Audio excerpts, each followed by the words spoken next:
So you've updated to iOS 10. It's nice, shiny, new, but how is the performance? So I went back in time. We're taking a trip down memory lane, and I'm going to be running a test on the iPhone 5 all the way back from the glory days of iOS 6 to iOS 7 to iOS 8, iOS 9, and finally the new iOS 10. I want to see how much slower or faster did iOS 10 get comparing it to the very first iOS 6 and everything in between. So this is actually going to be a very specific test. I want to see just how much slower or faster iOS 10 is on the oldest device currently supporting it. Now, I've been preparing for this video for quite some time. I have an iPhone 5 on iOS 6 that I've been saving just for this occasion. And now that iOS 10 is here, 10.0.2 to be exact, we're going to go ahead and see down the line. So back in the good old days, we used to have this thing called slide to unlock. Now we no longer have that on iOS 10. Unfortunately, it's with a click. So to begin this test, I'm going to go ahead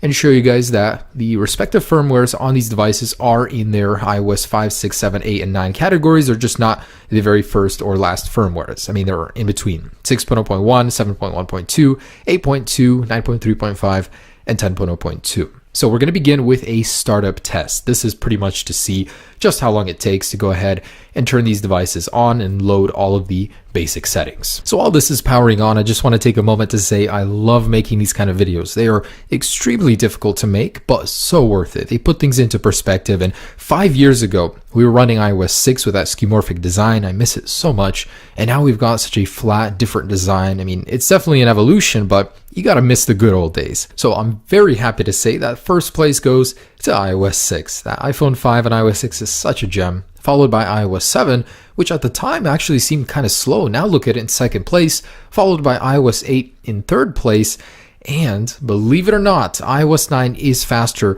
than iOS 10. That one was the very last one to load. That was very, very surprising for me to learn. But hey, with all of the new features and changes it introduces, it's going to have a lot more to load. So I definitely understand why it would have longer load times. So moving on, we're going to go ahead and do some synchronized app launching and other functions. And with the app switcher, you can see it's definitely getting slower down the line, but it's easier to use on the newer firmwares. Moving on to Control Center, it actually popped up last on iOS 10. There's this lag and delay, which you will notice. Hopefully it'll get better towards the end of iOS 10.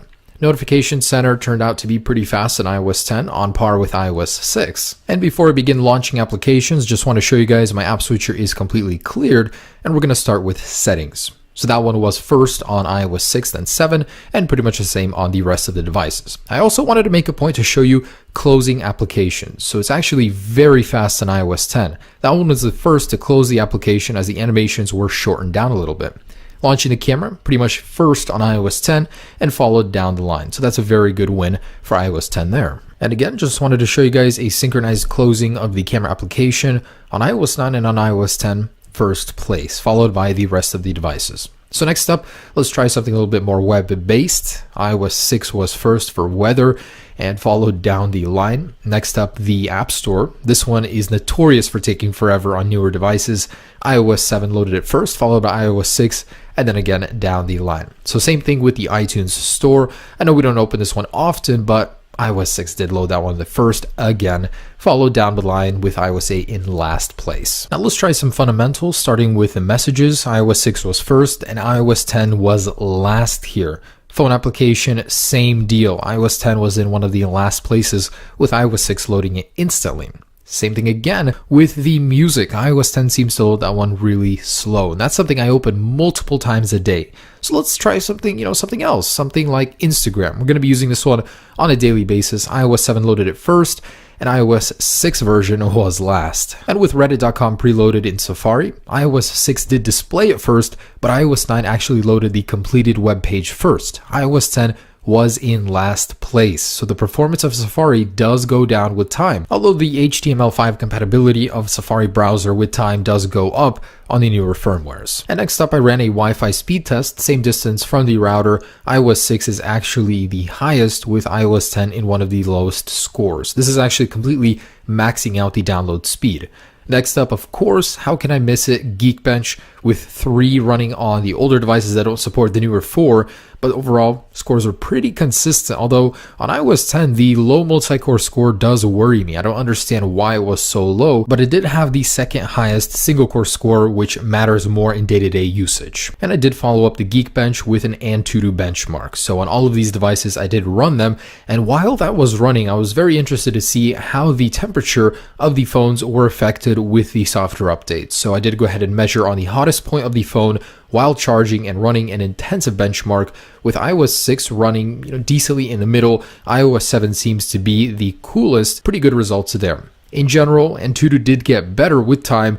It was like a ladder up. So iOS 5 was the slowest, and iOS 10 seemed to be the most optimized. Now this measures graphics, CPU, everything all in one. Now this next portion is for Siri and response time. What is the capital of Oregon? iOS 6 is abysmally slow when it comes to getting responses from Siri. Would not want to be using that on a daily basis. What is 10 times 10?